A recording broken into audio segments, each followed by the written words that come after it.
Hello there, I'm Edmond Tran, and I'm joined by Luke Lancaster from CNET.com. Hi.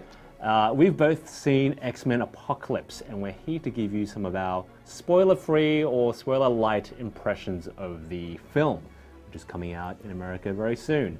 So first of all, what did you think, Luke? I feel like this is going to split fans right down the middle. Yeah. Like, I there's a lot in the movie that's great. I think there's a lot of really good bits. Yep. And I think there's a lot of bits that would have been really good if this came out 10 years ago. Yeah, that's right. I'm kind of feeling the same way. There were lots of really cool scenes and moments and character bits, that at the same time there's a lot of bad dialogue, really unnecessary scenes, I felt. Also some quite bad action beats as well. Oh yeah? Yeah, especially the last fight. I thought it was really static. Yeah, oh, that's right, right. I'm totally with you there. So let's kind of break it down. We'll kind of go through the setup conceit first. So, Apocalypse. Yeah, Apocalypse is like the original mutant, Yeah. right? So he's back in ancient Egypt kind of thing. Yeah. Which was the teaser from the end of Days of Future Past. That's right. And he's back siphoning kind of mutant powers, and he wants to take over the world because he's a villain in a comic book movie. Yeah. Right? What did you think about this setup for the film? I thought it was really convoluted. The film spent a lot of time setting up the eventual final battle of Apocalypse taking things over. Yeah, like it was a long movie to begin with, 2.5 hours, and I think close to the first half hour was just like different introductory scenes for all these new characters. That's right. And it really kind of just get to it. Yeah, you know? exactly. I mean, this is essentially another soft reboot of the series, reintroducing a lot of characters we have seen before, but because of retconning in the series, we're starting fresh again. So what did you think of Apocalypse himself as a villain? Oh, I love Oscar Isaac, I do, but Me too. do we really need another giant purple dude? You know? Yeah. He was so forgettable, and I wanted him to be better than he was. Yeah. And it's such a shame because Oscar Isaac is such a great and sort of flexible actor too, and this was kind of not a great role for him. But how about some of the new cast members? So let's go through them all. Like, so say Cyclops, new Cyclops. I guess he was the one who had like the closest traditional origin story in the movie, but I don't know, he's just Cyclops, and no one likes Cyclops. No one likes Cyclops. In fact, so the film does spend a little bit of time with Cyclops and his origin story, in which you feel some sympathy for his character, and then immediately he just over the course of a day he turns into a huge dick, massive jerk. He did have some cool power moments though. I quite enjoyed his sort of show off of abilities. Yeah, it seemed like he actually had the concussive force lasers. Yeah. This is the nerdiest thing I'm going to say today. But the concussive force lasers instead of like the heat lasers, because they're punches, they're not like fire beams. That's right, Yeah. Okay, how about the new Jean Grey? She was my favorite of the new cast. Oh, really? Okay, but cool. I really like Sophie Turner. Yeah. I thought she had the most to do of all the new characters. Yeah. And you know, actually no, that's verging into spoiler territory. I think. But I really liked her, I think, more than anyone else. Okay, we'll leave it at that. Storm. I really love the new Storm actress. She was great. Yeah. I didn't like Halle Berry as Storm at all. And this new Storm with Mohawk and everything felt like a genuine... It did feel like Storm. Yeah, it felt like Storm. Unfortunately, she didn't get a lot of screen time compared to some of the others. That felt like a common issue through the movie, though. Yeah. Like, so many cool characters, and none of them really got enough screen time to shine. Yeah. I mean, the difference between sort of Apocalypse and Civil War is that, you know, we've spent a lot of time with the Civil War characters, the same actors, but reintroducing a whole bunch of new people, the same kind of amount, makes it problematic. Like, you can have Ant-Man in a movie for 5 minutes because he's had an entire feature already. That's right. But you can't as effectively sell me on Storm having her in a movie for 5 minutes as well. Yeah. Psylocke. Again, I liked Olivia Munn as Psylocke. Yeah, but she looks great as Psylocke. She's kind of picture perfect, she is. But again, she didn't have anything to do. Didn't have much to do. What did you think of her powers? I thought visually they were pretty cool, and I've seen some behind the scenes stuff, her doing a lot, like Olivia Munn doing a lot of fight training, which was really cool. Yeah. But it's that one shot that's in the trailer. That's the moment, right? Her splitting the car down the middle. That's basically her highlight. She really isn't given enough time to shine. Nightcrawler. Nightcrawler's another one I really liked. He was good. Like, I loved Alan Cumming as the original Nightcrawler. But he was really cool. Yeah, like, he was another perfect Nightcrawler. He was Nightcrawler.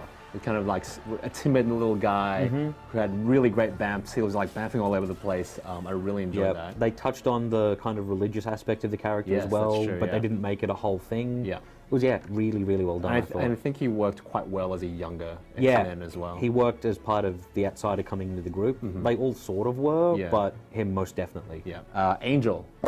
Not a fan of Angel. No. I never liked him as a character. Did he do anything apart from like the one body horror scene? which is always, part of that. Jubilee. Everyone was really waiting for a lot of Jubilee, given those teasers in the trailers. I mean, she turned up and she was in a trench coat. Yep. She looked good, and she did get to spend some time with the core crew, which is nice. But if you were expecting like serious Jubilee time, you may be disappointed. She's definitely Jubilee. So returning characters. Obviously, we've spent some time with Fassbender and McAvoy as Xavier and Magneto, as well as Jennifer Lawrence as Mystique. What do you think? Look, just to lead off, McAvoy does not look good bald. He does not have the same gravitas as Patrick Stewart. I mean, few people do, but I think the contrivance of how he becomes bald was a bit much as well. He was fine. He had a weird kind of relationship subplot with Rose Byrne, who was also back as Moira McTaggart. But it's like First Class and Days of Future Past. Fassbender's stealing the show whenever he's on screen. Definitely. Yeah, McAvoy plays that really like the playboy Xavier well. Yeah. That even though they're trying to transition him, I'm not sure how successful I found that. Yeah, I mean, quite deliberately with very explicit nods to Magneto and Xavier's dialogue in the original movies. Yes, that's right. But yeah, I agree with you. I think he's going to struggle to be the leader. Yeah. Especially because he looks the same age as a lot of them. Yeah, that's right. Mystique, Raven. Do you like Jennifer Lawrence as Mystique? Because I am not digging it. No. I feel like she gave up on the character before Days of Future Past, and it was just a bit phoned in. Yeah, and so same deal in this film. I mean, all credit to her. She's a fantastic actor. Yeah. But same deal here. I don't think she cares. Okay. Beast. Anything to say about Beast? Was he even in the movie? He did some. No, he did some Beast things. He did some Beast things. He was fine. Finally, Quicksilver. Okay, so as good as Evan Peters is as Quicksilver, and he's better in this than he was in Days of Future Past, I thought, it was such a sequelitis thing where because he was popular in a small role in Days of Future Past, he has a massively expanded role in this one. Yeah. And he did carry it quite well. Yeah. But a lot of the let's do Quicksilver action sequences, because people liked those, that was, I think, a bit much. Yeah. Because the original was so hard to top. Yeah, that's right. I mean, Quicksilver, like, he is a good portrayal of the character. Yes. Much more so than the Marvel Cinematic Very Universe much version. So. And he brought some of the sort of the lighter moments to the film. You know exactly what to expect of Quicksilver from this film. He probably had the best character moments throughout the thing. I feel like there was a bit of uneven tone in the film, like oscillating between very serious moments and comedy, but he straddled that better than anyone else. And finally, if you've been sort of watching the trailers, you know that there may or may not be a cameo. So is this the turn off now if you don't want any spoilers moment? Yeah, so if you haven't seen any of the trailers, maybe switch the video off now, but if you haven't been living under a rock, then you know that someone or something maybe have a presence in the film. What do you think about that? The way... Okay, I'll be very careful with my language here. Yeah. The actual setup for that I thought was so contrived. Yeah. Like the level of coincidence that would have had to happen for things to happen the way they did. But the character's actual appearance, I really liked the fact that it was spot on. Like that was the perfect outfit. Yeah, no, I completely agree. Really good sort of nods to like the comic and sort of things surrounding that situation. And I will say that character's exit is my favorite shot in the entire movie. Yeah, no, I agree. Yeah. We both had a really good laugh in the cinema. Overall, do you think X-Men fans would enjoy this film? I think they really will because there is so much fan service packed in there. Like I was entertained, but I had issues. Yeah. I think it's a see once movie, not one that's going to hold up to repeat viewings like X-Men 1 or X-Men 2. Yeah, I definitely think like going through it, the moments that wowed me were enough to make me sort of enjoy it. Yeah. Not think it was a great film, but feel good about seeing it. I think the climactic battle kind of disappointed me in a lot of respects in terms of how the X-Men's powers are sort of used.